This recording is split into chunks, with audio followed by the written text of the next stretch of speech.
As they arrived, all were amazed at these curious things, and many were struck by the most handsome features of the young man who came in with the old merchant. Both were richly attired in robes of the finest materials. The young merchant brought as a present a golden tray, inscribed with beautiful calligraphy, upon which were placed a number of the most brilliant stones of all the countries under the sun. Opals, cornelians, turquoises, diamonds, rubies, lapis lazuli, and nuggets of gold were among them. I accepted the tribute with pleasure, but when the old merchant approached the throne to bow before me, I could not contain my anger. "O demon in human shape," I cried, "how could you treat these unfortunates so, and idolize a filthy dog? What is your belief that you worship an animal in this way?" "Great king," replied the old merchant, "I am a true believer, but I cannot disclose my secret to anyone, even your noble self. In the place where I have recently lived, I am forced to pay double taxes, and men call me a dog worshipper, so my life is not easy to bear. But I would rather not say any more in my defence." "But you shall speak," I shouted. "This behaviour of yours cannot go unexplained. If you persist in remaining silent, I shall have the severest punishments meted out to you until you loosen your tongue." "I beg, your majesty, that you will not spill my blood, or that of my unfortunate adopted son here, because of my apparent misdeeds," said the merchant, on his knees. Please, if you are as good as you are mighty, let us go and think no more of the matter." "Fool, you cannot be released until you speak the truth to me, and all these people here assembled," I said. "So, start your story, and I will be your judge." "Then, dread majesty, at your command, I will tell all," said the man, "even though I should have gone through any torture in the world to preserve my secret. Listen, and you shall know everything. First, send for the cages and let them be opened, so that the two men within can hear all I have to say." I gave the order, and the two men were brought out, and sat on the floor before us, in the most depressed attitudes of melancholy, heads sunk upon their knees. "Commence, old man," I said, and he began. "O king, this man who is on the right is my elder brother, and he who is on the left is my second brother. I am the youngest of the three. My father was a merchant in the country of Persia. When I was no more than 14 or 15, he died. No sooner were the rites of his funeral over than my brothers began to talk about our inheritance. 'Let us divide the money,' said they, 'and each of us shall do what he likes with his portion.' 'What have I to do with division?' I asked. 'I am only a boy, and would not know what to do with my share if you laid it before me. Please, do you be as my father was to me. Give me my food daily, and let me sleep here in our old home at night, and I will be happy.' 'Yes, you are an ignorant boy and cannot even read or write, so let us have your part of the inheritance to look after for you, in case you improperly spend it.' I was satisfied, and although still unhappy about the death of my father, decided to look to them for everything in life. Next, to my dismay, they said, 'We shall be requiring the apartment in which you are living, so find yourself some place of your own and go there to live.' As I had been my father's favourite child, he had often brought from far away treasures for me, which I had been able to sell here and there to get pocket money for myself. So, with the small sum I had from these deals, I began to do a little business for myself. I slept in my little shop and did all my own buying and selling. In 3 years' time I began to be successful. I bought a modest house and was well able to earn a good living in the bazaar. I was respected and was even happy, though I had been driven from my father's house so thoughtlessly. This dog was my pet and devoted companion. One day, my Abyssinian slave returned from a shopping expedition to bring me this horrible news. 'O master, your 2 brothers are in the marketplace, being whipped for debt by a most furious man who says he will beat them to death if they do not pay the vast sums of money they owe him. It is a terrible sight, and they are in a dreadful state.' I ran immediately to the marketplace and saw my brothers there, being cruelly beaten, as the slave had reported. I asked what was the amount they owed, and was told, 2,000 pieces of silver. I sent my servant to the cellar of my shop and had the money brought out. The 2 brothers were released, and I took them home with me to be bathed and dressed, for they were in a distressed and dirty condition. Never for one moment did I wonder what they had done with all my father's wealth, or if I should have taken them into my house after their treatment of me. After some time, when they had recovered from their lashes, I spoke to them kindly and said, Now, brothers, allow me to give you some merchandise and camels, so that you may take a trading caravan to the rich countries and make some money for yourself. A number of other merchants had banded together to go to the region of Bukhara, so I sent them with them for company and safety. Time passed, and soon it was a year since I had made this arrangement for them, but still after so long I had heard no news of them, and I began to be anxious and made inquiries. But I could find out nothing about their fate. At last the caravan returned, and I questioned 1 or 2 members of the expedition.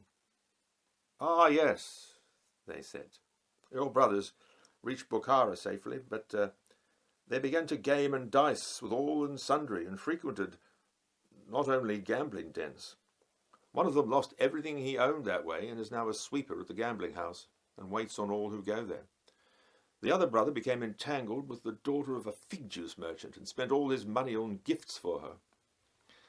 Now he is a waiter in the place where this fig juice is sold, and looks as if he can never leave there. I was most upset at this news, and decided to go to my brother's help at once. After a long and tiring journey, I found them, and, to cut a long story short, rescued them. I gave them new clothes and money, and took them to live in a house I had bought for them. After they had recovered their strength, I again fitted them out with goods for sale, and pack animals of good quality, and returned with them. When we finally came near our hometown, I left them in a village with the goods, and came to my house secretly, so that no one would know about it. I told everyone that my brothers had come back safely from abroad, and went to the village to bring them into Nishapur. When I got there, imagine my distress, when the village headman came out in tears and cried upon seeing me. All our beautiful horses and cattle are plundered and gone, all because of your brothers. Would to God that you had not left them here. Why, what has happened? I asked. Tell me all, hide nothing from me. The rich caravan loads which your brothers were keeping here in this village, which has no fort for our protection, were robbed by brigands who heard of their arrival, said the headman. And not only did they take everything of theirs, but every horse we own, and all our household beasts have gone as well. What are we to do? I replied that I would make amends for all that they had lost, and asked, Where are my brothers now? They are sitting outside the city, naked and utterly desolate, he answered. I immediately took 2 robes of great price with me, and food, and brought my brothers back with me. For 3 months they sat in my house, and neither lifted a finger in all that time. Soon I was outfitting a rich caravan with things to sell in my usual way, and as they were not doing anything, I took my brothers along with me. Our ship was setting sail, when I noticed that I had left my dog behind. Soon I heard barking and splashing, and saw that the animal was trying to swim out to us. I sent a small boat out for him, and soon he was safely on board. Somehow my brothers, having nothing to occupy their minds, began to plot against me. One said, Surely this is a great shame for us to be supported in this way all the time by our younger brother. Yes, said the other, I have a plan. Leave it to me. If all goes well, we shall be well provided for when my idea succeeds. Both conspired to seize me and destroy me in some way to be decided, and to divide all my property between them. When I was in my cabin one day, my second brother came in and said to me, Come up on deck. There is a most wonderful thing I would like to show you. You have never seen anything like it in all your life. The dog followed me, as was his way. He never left me alone if he could help it. My elder brother was leaning over the side of the ship and was looking deep down into the water. What is it? I asked. Most amazing, he said excitedly. Look down there. It's all very wonderful. I began to look where he was pointing, and then, to my surprise, my other brother pushed me from behind, I fell into the water with a mighty splash, and the waves carried me away from the ship in a few seconds. I soon became quite exhausted, trying to keep my head above water. At last, I was aware that the dog was in the water with me, and was swimming strongly beside me, trying to keep me afloat. As they had pushed me in, he must also have jumped, not realizing anything except that he must be with me. I took hold of his tail, and he pulled me to the shore. I remained without feeling for at least one day, lying there semi-conscious after my long immersion in the water. At last, I heard the barking of the dog, as if he were trying to rouse me to some activity. I looked around me and saw in the distance a city of some sort. Halfway to that place we arrived at a mountain, and we spent the night resting there. Next day we managed to reach the city at last. Walking in the streets, I suddenly saw 2 young men dressed as Persians, in the finest of brocades, and I thought, I will ask these countrymen for help. They will assist me. I went up to them as they walked, laughing and joking together, and to my amazement, I saw that they were my brothers. As soon as they saw me, they stopped laughing, the first brother striking me with a heavy staff he carried. I clung to the second's robe, thinking that he would save me from the first, but he too gave me a blow, looking most angry. I begged them to help me, as I was destitute, yet they felt no pity. A large crowd gathered and began asking, "What has this unfortunate man done that he should be so treated?" Then, to my horror, I heard my brothers say, "This rogue was a servant of ours who pushed our dear younger brother into the sea and stole all his treasures. For a long time we have been looking for him, and now we find him here in this disguise." And they began to abuse me again, saying, "Wretched fellow, did you think that you could escape from us and our vengeance, killing our poor beloved brother in such a vile way? You should be executed." I was utterly speechless. Before I could protest, I was dragged before a magistrate by my brothers, who accused me of the crime of doing away with myself. I was tied to a stake in the middle of a plain, and I knew that I was to die. Except this dog, there was no one in the world to weep for me. He licked my feet, and barked and yapped in everyone's face. Some beat him with sticks, and others threw stones at him. I did not know in which way I was to meet my death. Perhaps by decapitation. But my mind was completely numb. I felt the way that my brothers had repaid my kindness to them was so overwhelming that this all but took away what little wits I had left. But things took a very strange turn. It so happened that the king of that region was stricken with a terrible pain in his heart. Whatever medicine he was given had no effect. He only felt worse. Some said, "Do this," and some said, "Do that," but all to no avail. At last a holy man said, "A great remedy for such cases is for all prisoners to be freed." So in this way I suddenly found myself rescued at the 11th hour by the mercy of God. A soldier galloped up, and with one sweep of his sword cut the ropes from my hands. "When the king's life is in such danger," he cried, "are you going to put a human being to death?"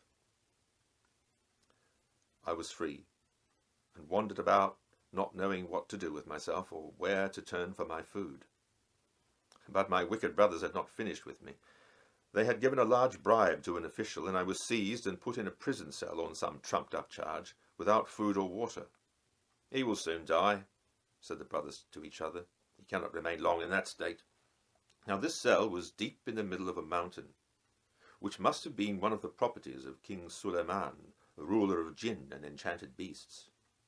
O king, in that dreadful place this dog came with me, unquestioning, and when I was cast into that deep place, he lay above, lying along the brink. I was in such a terrible state of hunger by now, that I thought I must be dead, and that this place was my grave. Suddenly, I heard, as if from far off, the sound of 2 voices. I thought they must be celestial beings, like the angels Nakir and Munkir, who come at the moment of death to record the sins and good deeds of every human being. I peered through the gloom and saw that I was not alone. Some others were there with me in that dreadful place. Who are you?" I cried faintly. "Prisoners," came the reply. "Then I am alive?" I asked. "Yes, but you will soon die," they said, and I heard strange laughter. and the sound of bones being gnawed. I was more dead than alive. After my time in the sea and my beating and the anxiety of my position, I knew not what to think, except to call upon God for deliverance, even if it be in death. From time to time someone used to come and let down on a rope some items of food and a jar of water. Those other men who were near me would seize it and eat and drink everything, leaving nothing for me. The dog, watching and using his intelligence, which is great, began to think of a way to help me. He ran to the city, and going to a shop, snatched a cake in his mouth, and then ran off with it. And though boys followed him and pelted him with clods of earth, he held it fast until he reached my prison. He threw down the cake and barked. I heard him, and just managed to see the food and eat it before the others came to see what was happening. The dog then went to an old woman's house, where she had a small well, and as she was carrying some water to her kitchen, the dog jumped up and barked. Then, running on a little way, he came back and barked again, until the woman began to sense that he wanted her to follow him, and she took the water and did so. At last he guided her to the mountain, and the old woman realized from the dog's behavior that his master was confined in that prison. So, being a wonderful old woman, she let down the bucket to me, and I had my first drink for many days. In this way the dumb animal contrived to give me food and drink. For each day he brought me a cake, and the old woman brought me water. This faithful creature, in the space of 6 months, attended to my wants, and without its help I would never have survived more than a few more days. One night, when the other prisoners were asleep, I felt exceedingly low, and thought that I would never again see the light of day. Suddenly, what should I see but a rope dangling down into my cell, and a voice whispered urgently, "Climb this rope and escape from your punishment." I quickly climbed up the rope, and a dark figure at the top assisted me to my feet. I wondered who it was that had so wonderfully rescued me, but the figure said, "Quick, this is no time to stay here, let us go." I was helped into the saddle of 1 or 2 horses ready waiting, and the dog following behind, we galloped away. The morning came, and we had ridden quite a distance, when my companion turned from the leading horse and looked me in the face. "Who in God's name are you?" he said. I saw a young man, very handsome, dressed entirely in warring mail, with a great sword in his hand. He was biting his lips in some vexation as he looked at me. "I am a traveller," I said, "who has been through the most dreadful tribulations, and I thank you from the bottom of my heart for rescuing me. But who did you think I was?" "It is no matter now," said he. "Come, we must ride on." He did so, and at last we reached an island. There the young man got off his mount, and I got down too. We let our horses eat grass, and as they were cropping, we sat down together. "O you of evil destiny," said the knight, "tell me your name and country of origin." I told him everything about myself from beginning to end, leaving no detail unmentioned. When the young man had heard my story, he confessed himself very sorry for me, and related the following. "I am a woman, the daughter of a Raja of the land of Hindustan, and the young man whom I had thought to rescue from the prison, where you were also buried, is called Bahramand. He is the son of my father's prime minister, and I am in love with him. We became lovers soon after our first meeting. But someone told my father of our affair, and he was thrown into the cell in the mountain, like you. The other man is his brother, who was with him the night he was seized by my father's guards, and it is now 3 years since they were sent there. Every week I managed to disguise myself in this warlike dress, and let down some food to them. Last night I had a strange dream, and a voice said in my ear, 'Go to that pit where you have been before, and let down a rope, and save him.' Thinking that the heavenly voice meant that I should save my lover, I quickly made all haste to do as I was bidden. It was, if you like, your fate to be rescued. Perhaps it was the voice of some protecting angel set over you from your birth to guard you. In any case, it is done. Do not thank me for it," as I hastened to kiss the beautiful and valiant lady's hands, "for I am but an instrument." After a while she took out some food, and also gave me something to drink, which revived my spirits. She cut my hair and nails, and gave me a suit of fine clothes to wear. At least after the dreadful rags in which I had passed my time for so long. They seemed beyond price to me. I then went down on my knees and gave thanks in the fullness of my heart for my deliverance. "What are you doing?" asked the lady when I had finished. "I am praying to my God," I said, "for there is none but he, and Mohammed is his messenger." "You must teach me this religion," said she. "I am most impressed by your fortitude and your belief." Then I said the creed and made her repeat it, and she confessed herself pleased at becoming a believer. Afterwards we continued to travel, and in a long space of time arrived in a country which was not far distant from Ceylon. The climate was very good, and the people happy and charming. Having bought a house, I decided to marry the beautiful daughter of the Rajah, and we settled down to a life of peace together. After 3 years, when I had been trading with great efficiency, I surpassed all the other merchants of that region. One day, I went to do some business and saw a large crowd stoning 2 men who had been, it seemed, caught in the acts of adultery and theft. With hands tied behind their backs, unable to protect their heads and bodies from the hail of stones, I saw my 2 brothers again. Upon seeing them in such dreadful straits, my heart went out to them, and I gave the guards a bag of gold coins and bade them delay the executions for a short while. I went to the house of the governor. I pleaded with him for the life of my brothers, and presented him with a jewel of inestimable value. "I regret," said the governor, "that I cannot personally do anything. These 2 men have been caught in the most heinous offences, and their case is out of my hands." I left him and sought out the complainants, and after a lot of bargaining gave 5,000 pieces of gold for the charges to be dropped. "O protector of the needy, ask them, ask my brothers here before you, if I speak other than the purest truth.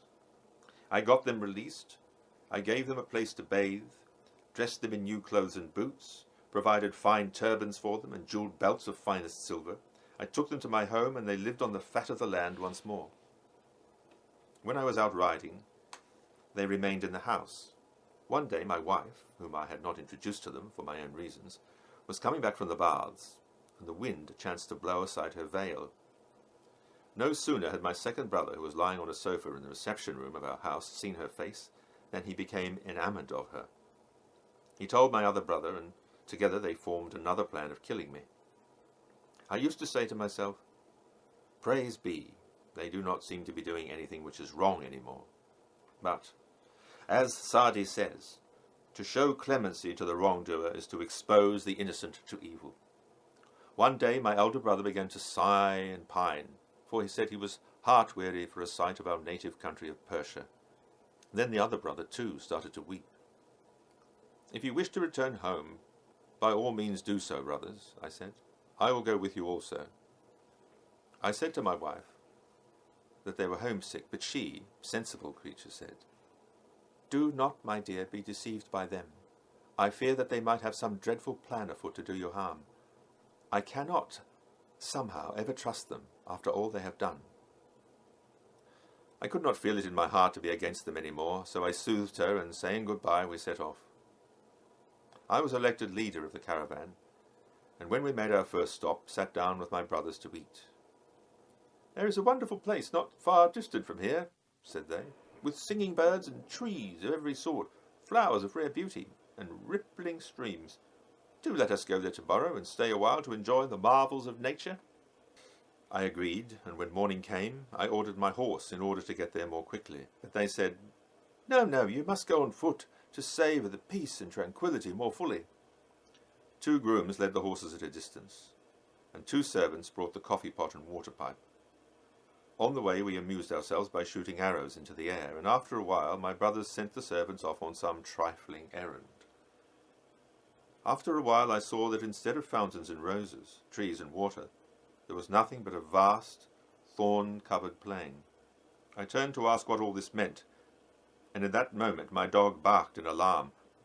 But it was no help to me, for at that moment the sword of my eldest brother gave me such a cut upon the head that I swooned from the pain for some seconds. As soon as I recovered from this, I was given another cut by the other brother, on the shoulder.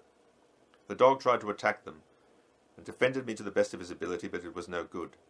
He was also wounded, and a pitiful sight. Then they gave themselves slight cuts, and when the blood was running, ran to our caravan, crying, "Fly! Fly for your lives! Robbers are coming! Move off quickly, or we shall lose our lives and our goods!" When they heard this, all the others made haste to get the caravan ready for flight, and they soon disappeared from sight.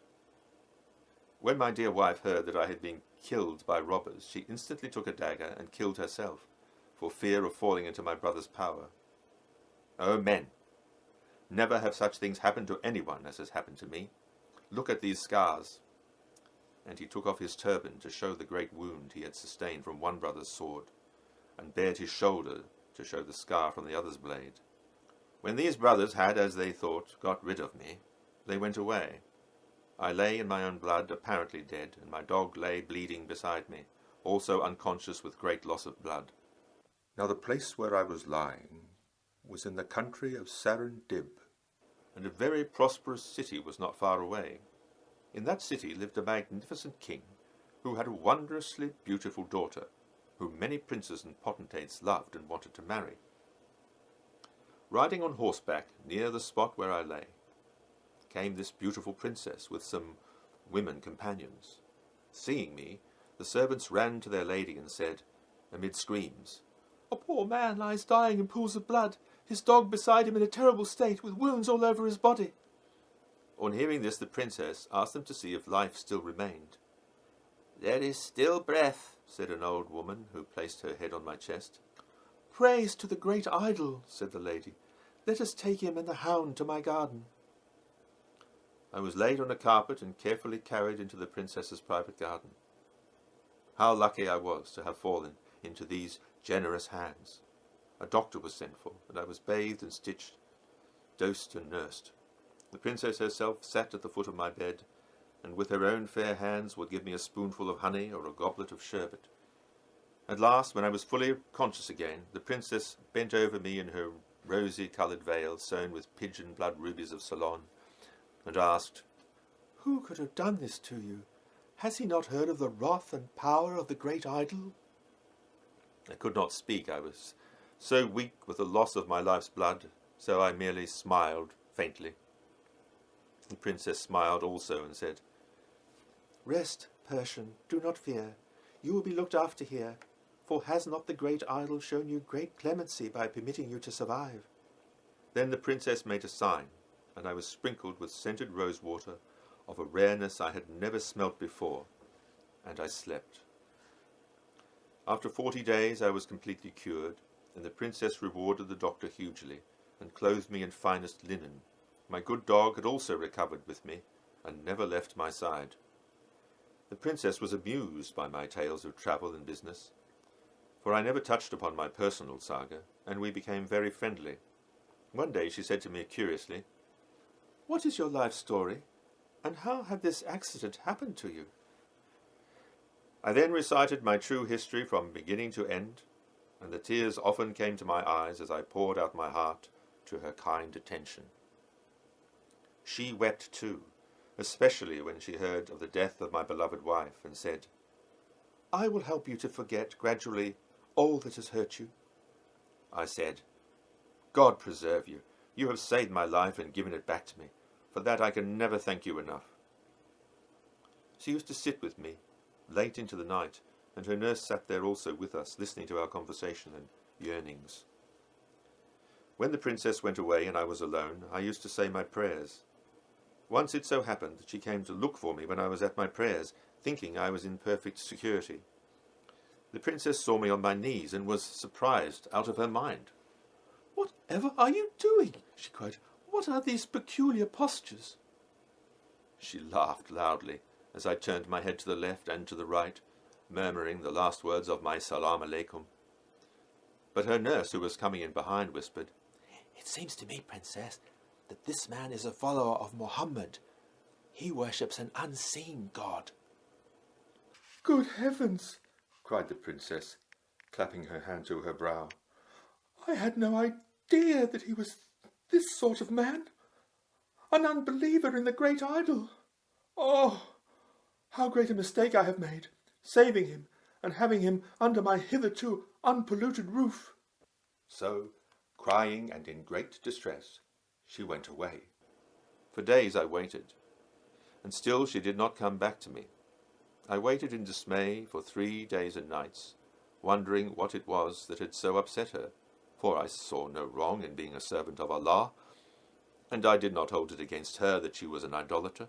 On the midnight hour of the 3rd night, when I had given up all hope of ever setting eyes on her again, she appeared in the reception room of the house. The nurse was with her, supporting her fair lady, and I saw that her eyes were wide with wine. Her face was flushed, and she seemed most unsteady in her walk.